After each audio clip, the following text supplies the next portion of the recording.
When I was younger, I was much more of a libertarian. I thought democracy was an ultimately good system.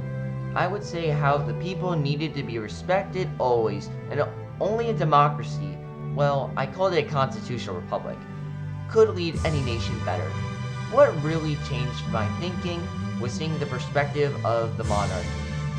Something now seen as silly to have today, stupid and backwards, even for constitutional monarchs. I came in thinking I wouldn't change. But man, over time I realized something I never thought I would ever think of. The monarchy isn't a bad idea. This isn't stupid. This truly is what's best for a nation. First, let's start with 10 benefits of having a king. Make sure to like and subscribe before we get right into the video. It's going to be a little bit of a multi-part series.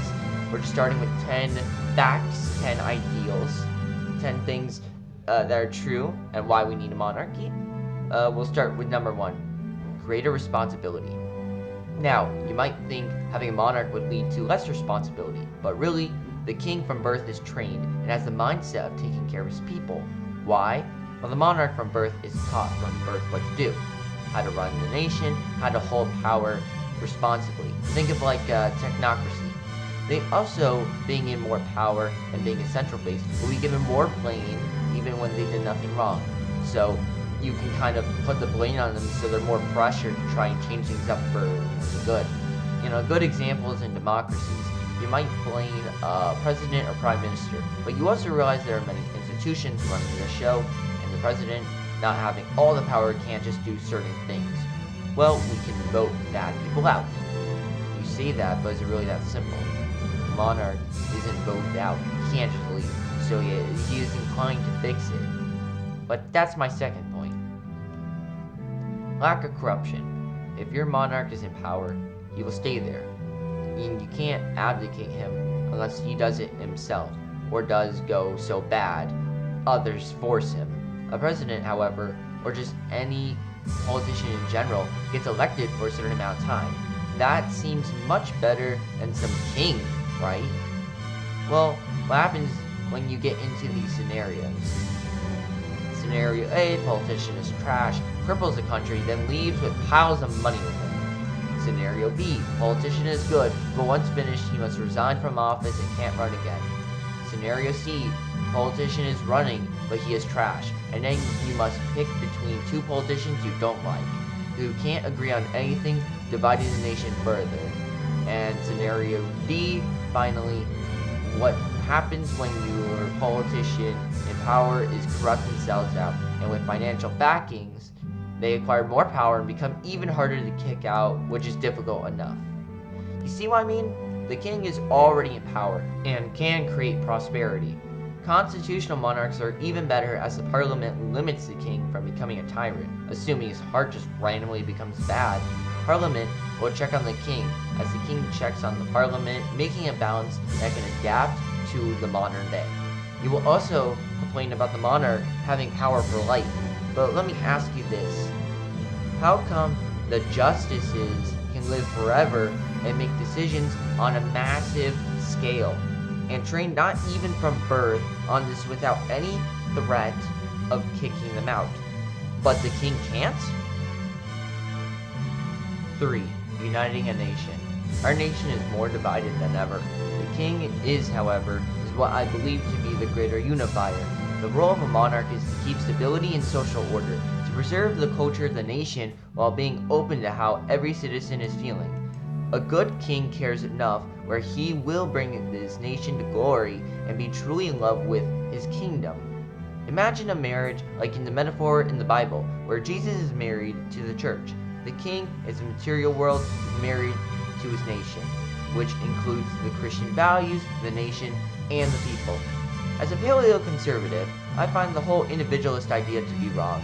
It's just the liberal talking points. All just wrong.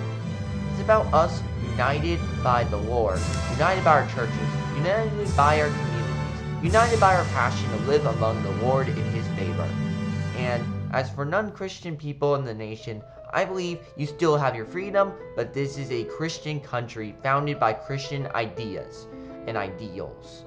Also, Most moral codes in America are founded by Christian ideas, so most concepts of morality are based off the Bible that even some atheists follow. So either we follow the moral code based off the Bible, which is perfect, or we become on the extreme end saying do whatever you want, or on the other side becoming theocratic, which I am not in favor of for now. The king needs to play that example.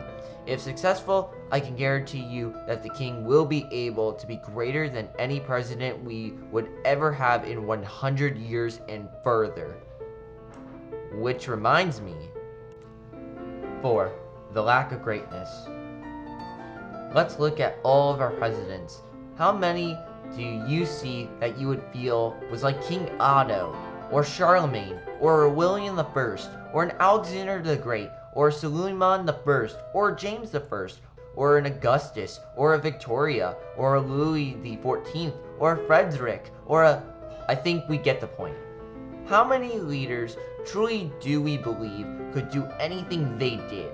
And if you're saying most were military conquests, and we can't just do that, well, Augustus was an emperor of Rome, and he did many things to improve the nation. It wasn't just mindless conquering.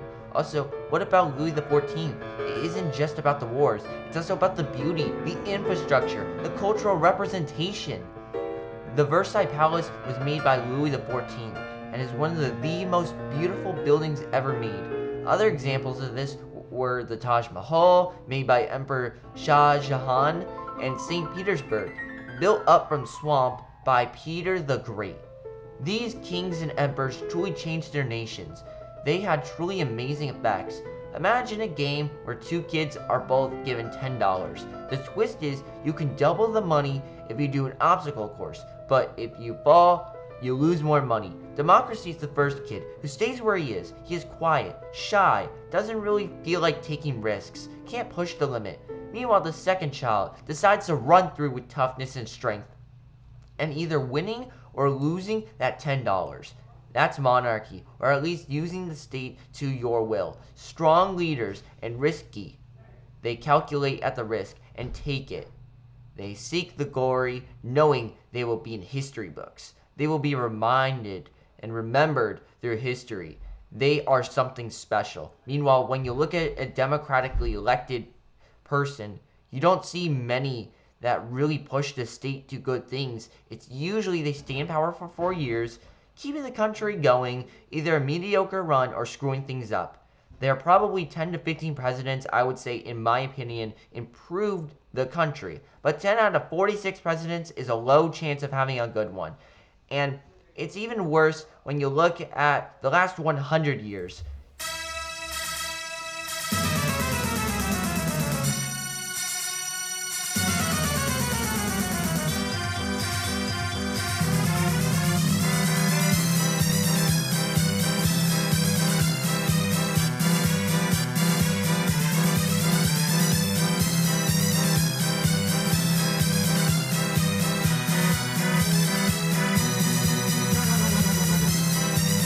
To Iran in this moment? Don't. Are American personality assets at risk, Mr. President? Kings have more risk. They can't just leave their duty. Presidents don't really have a sense of duty. Democracy is based off the lies of the Enlightenment that believe in things like the blank slate, or that human nature can be good or rational, when that's not true. Monarchs are the establishment of God, while a president is elected by people who don't know that much of him, other than these are his ideas he claims he shall do. After 4 years, he can just leave with no care in the world. Number 5. Divinity of God and Christianity. The king will do everything in his power to protect the one thing that protects him, Christianity. If he betrays it, he loses everything. If he holds to Christian values, he stays as he is, a unifying ruler for all. Take the English monarchs, the German monarchs, and even the French kings. For example, King Louis XIV would do his duties and hold the Christian faith with integrity. He clearly had love and care of the monarchy, and if not that, then still he has to work with the churches no matter what. Number 6. Tradition. I don't doubt there were many liberal monarchs, But let's be honest, a king in the modern day would do nothing more than to preserve a Christian and traditional party. If he can keep the social order by keeping everyone bound to Christian morals, then he succeeded. If he lets morals run wild, then he failed. Which also reminds me, 7. What if he fails? If he fails, then I have the backup. This is not pure monarchy, but a constitutional one. He works with the church, he works with the parliament, he works to make deals with these groups, and if he fails at his duty, then the parliament will surely make sure he doesn't do anything stupid enough where he can't ruin the whole nation, or try to take over the entire government. Not to mention, successors can easily take over if the king is humble enough to give up his throne when he notices his stake unto the country failing. Number 8. Failure of alternatives. Even with all the flaws a monarchy will have, we must ask ourselves if this is really better than a democracy. In a democracy, yes, the people rule, but look at the number of countries that can rig elections. Don't forget how the left-wing government had assaulted the right-wing just like that, and nothing happened. Democracy also led to an illusion of freedom. As long as people think they can choose their leader, they won't really fight back much. They will just wait until the next election. Democracy also is based off the alignment ideas that humans are natural and rational thinkers. The reality is humans are flawed. Just as one man can be flawed, a whole nation can have flaws. But at least it's easier to manage one man while he has the power to not be falsely prosecuted, creating checks and balances, meanwhile mass amount of people voting based only off of policy and definitely not personality, parties, emotions, or anything else humans are naturally attached more to. And other ideologies like communism or fascism aren't any better. These ideas are flawed obviously enough and show no evidence they can be good alternatives. Number 9. Survival. If monarchy is so stupid and flawed, why has the idea of a king still been around from the beginning of time to this very day? In the Bible, God gave the land to Abraham, not to be some democracy, but a powerful monarch under God. Human nature would make many of the leaders awful, but many leaders would learn and do good for their people. David is a good example, as well as Solomon, the true richest man to ever exist. The Bible shows evidence that monarchs, even with near absolute power, are willing to be humble and seek first the kingdom of God. Human nature also shows we're naturally into making hierarchical structures. Humans naturally throughout history build hierarchies. True equality is impossible. You need structure. God's structure seems to be more like a monarchy, and God had used people as kings of the material world to lead the people to better purposes. Christ himself is the King of Kings and Lord of Lords. Listen to that again. King of Kings and Lord of Lords. Kings is plural, showing God does intend monarchy as something here to stay, with him all the way to the kingdom of heaven. As they say, it's Christ over man, man over woman, woman over children. Number 10. My final point I will make here is that, for me, maybe most essential. Are we really better? Look at the disgusting ideology pushed, the filth on our streets, the lack of shame to be as degenerate as possible. We truly have corrupted ourselves, making the society on the border to even decriminalizing pedophilia. Our society is disgusting, sick, and needing of virtue. I truly believe even if Trump or any other right-wing politician is elected, they will likely not reverse the 60 years of liberalism that has been pushed in our society. But what I believe a strong leader really connected with the country may be key to saving our nation from destruction. To conclude this all, I know we may be nervous sometimes in making change. I know it may be hard, but our Western world is dying. I don't expect to change everything. However, I believe monarchs and Christianity is what's needed to bring our world to a better place, to fix the filth, to really put back dignity, confidence, and sacrifice in our nation again. 2 Timothy 1 verse 7. For God has not given us a spirit of fear, but of power and of love and of a sound mind. Thank you for watching.